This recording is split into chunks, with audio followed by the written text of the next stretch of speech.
يا مساء الورد لكل متابعيني. اليوم بدي اشرح لكم عن كيف انه انت تظبط الكريدت كارد تبعك بامريكا وترفع السكور تبعك. ايش هو السكور وايش هو الكريدت كارد؟ طبعا هذا الفيديو يا اخواني للي بيجي هجرة جديد على امريكا. في بعض امور الشخص بيجي جديد ما بيكون غشيم فيها. انا بدي اوضح للجديد وبدي كمان اعطي افكار للشخص القديم، لانه هو يعني في كثير من الناس ما بيعرف الكلام اللي انا بحكي لك اياه، كيف تظبط الكريدت وكيف تاخذ مصاري وتسحب مصاري من الكريدت وتشتري سياره بدون ما تدفع ولا فلس ربا. بس في لها طريقه، اي شيء بالدنيا في له مداخل. ادخل في الموضوع عشان ما حدش يقول لي ان انت بتطول بالفيديو، ولكن لازم انا اشرح بطريقه هاديه والكل يعني يكون مستفيد. انت اول ما تدخل امريكا احنا نحكي ايش هو السكور. السكور اللي هو اسمك او يعني هويتك.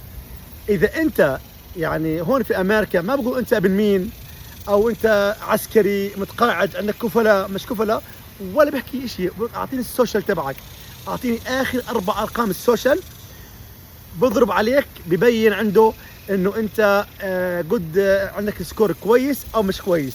اذا مش كويس ما حدا بيأجرك، ما حدا بيعطيك كريدت، ما حدا بيعطيك اي شيء، فبدك تحافظ عليه عشان انت ما تضرب اسمك. اوكي، طب كيف انا يزيد بدي ارفع اسمي واعمل سكور الي، وخاصه الشخص بجديد. اول ما تيجي جديد على امريكا، هذا كم حتى شخص لو جاي لجوء، ما دام معك سوشيال سكيورتي، السوشيال رقم السوشيال، حتى لو ما معك جرين كارد معك سوشيال، بامكانك روح على بنك اوف امريكا. بنك اوف امريكا انا بحب هذا البنك. خذ شيء اسمه سكيور كريدتس، ما تدفع $200، ادفع $500. هم بيختبروك بمصاريك.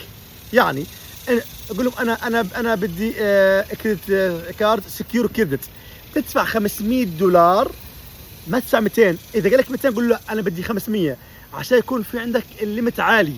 ليمت انه انت كيف تشتري، هسه انا بدخل فيها. فال $500 هاي تكون مصاريك، بيختبروك بمصاريك. بتروح انت مباشره على بتعبي بنزين السياره، ادفع فواتير تلفونك، ادفع لانه بيرجع لك كاش باك. هاي برضه كمان كويسه.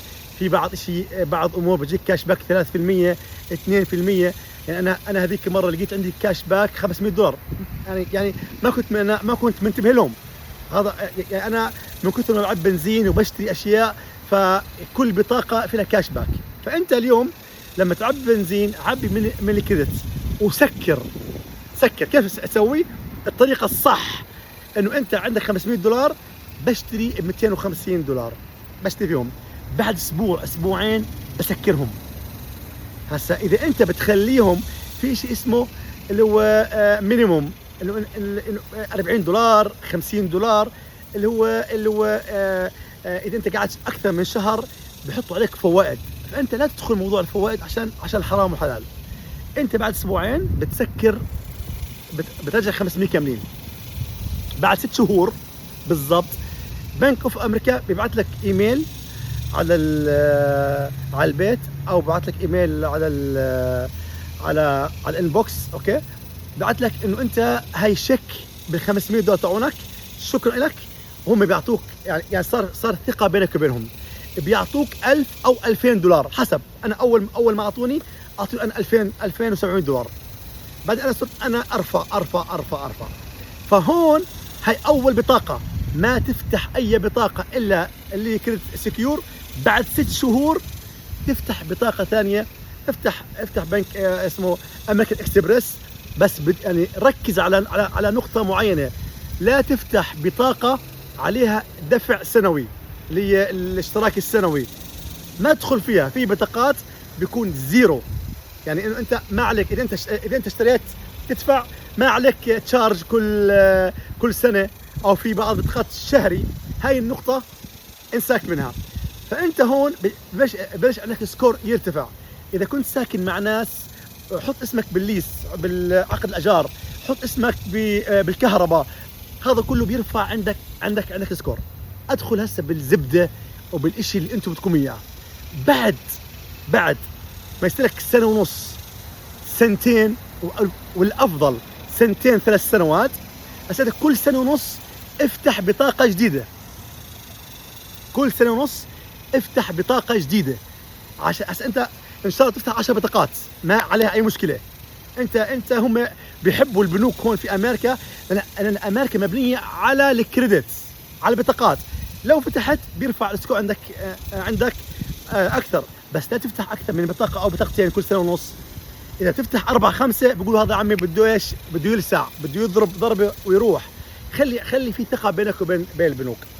الاشي المهم اللي انا بدي احكي فيه الان، انه انت بعد 3 سنوات لانه افتح بطاقتين، بطاقة من بنك تشيس، في بنك اوف امريكا اسمه ويلز فارغو، او اي بطاقة. هسا هون لما يكون انت عندك سكور صار 7.5 27 57 بصير انت قوي.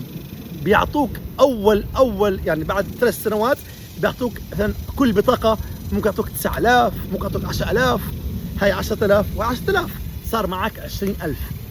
ركز على النقطة هاي اللي أنا بدي أحكي لك إياها، كيف إنه أنت تشتري سيارة أو تسكر دينك أو إنك تعمل أي شيء بدك إياه. البطاقة هاي بيعطوك لما أنت تفتح بطاقة جديدة بيعطوك 18 شهر أو 15 شهر ما تدفع عليها انترست، يعني ما في فوائد. إذا أنت مثال أخذت 9000 مرة واحدة صح بينزل السكور تبعك، اوكي، بس ما بأثر عليك، لانه انت معك سنة ونص تدفع اللي هو المينيموم. بيجيك كل شهر تدفع $50 او $100 بالشهر اذا اخذت ال 9000. بس بشرط ممكن تاخذ 5000 البطاقة هاي و5000 البطاقة هاي، او تاخذها كلهن، ما في اي مشكلة. بس اذا اخذتها نصيحة لا تستعملها. يعني انا اخذت منها، انا عندي بطاقه $9000، اذا اخذت 9000 طقه واحده خذهن عادي. السكور تبعك بينزل مثلا من 57 بينزل ل 26 عادي، لانه انت حترفعه. بعطيك طريقه كيف انت ترفعه يصير لغايه 8، بس ستيب باي ستيب.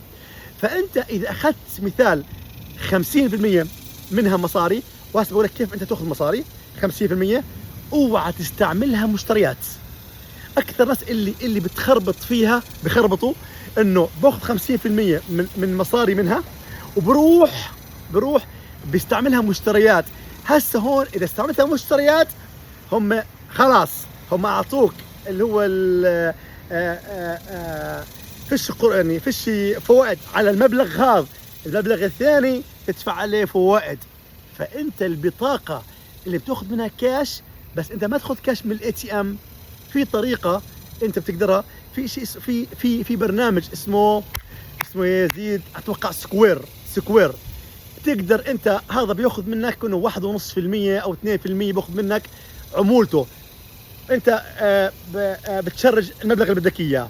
بس الحلو في الموضوع المصاري اللي انت بتشرجهم من بطاقتك، البنك بيكون معطيك 3% كاش باك. اللي اخذوهم هون سكرهم، انت ولا خسران ولا فلس. بشرط لازم قبل 1.5 سنة او يعني انت اعتبر حالك ماخذ جمعية. هاي الجمعية انت استلمت اول واحد، الجمعية فيها ربا فيها كذا، لازم تبرمج حالك اقل من 18 شهر لازم تكون مسكر المبلغ. اذا سكرت المبلغ كامل بيرتفع السكور تبعك.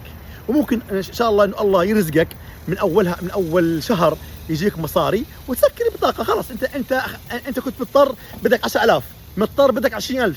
هون في امريكا ما حد بيحكي ثاني دايني. هذا اللي بيقول لك دايني اعرف الشخص هذا يعني عليه علامة استفهام. انت عندك كريدت، خذ من الكريدت، دائما من الكريدت، اوكي، وسكر. بس اللي باخذ دين من الناس دايني هذا بيكون بده ايش يلف عليك، الا اذا كان صديق لك وهو يعني مسافر قال لك والله اعطيني حول لي $300 $500 بيدفع فاتوره وبس يرجع يعطيك اياهم. هذا شيء عادي. اما واحد بده يدين منك مصاري بامريكا، اعرف انه هذا الزلمه بده ياكلك، لانه معك مجال تاخذ 10 و20 و30 الف من الكريدت وتسكرهم وما يكون عليك فوائد. يعني انت بدك مني $1000، ايش تاخذ مني؟ باخذ من الكريدت وقبل شهر يعني سكر. مش انت بتقول لي بعد شهر اعطيك اياهم، خذ من الكريدت.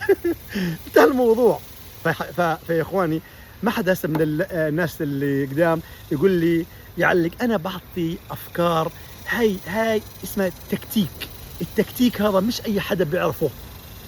انا بحب الناس الجداد. اذا انت عندك معلومه ممكن تفيدني، يعني انت ساعدني، يعني اجتهد معي، واذا انا اخطات عدل علي، انا بستفيد وانت تستفيد. خلي يا اخوان دائما الفيديو اللي بده ينتقد ابو سطام بهذا الفيديو لا تنتقدني، بالعكس لا بتأيدني، او انت بتضيف علي وانا بستفيد وانت تستفيد والجمهور بيستفيد. انا هذا هدفي، الكل يستفيد والكل يعيش عيشه حلوه. مع ابو سطام مش حتقدر يغمض عينيك. باي.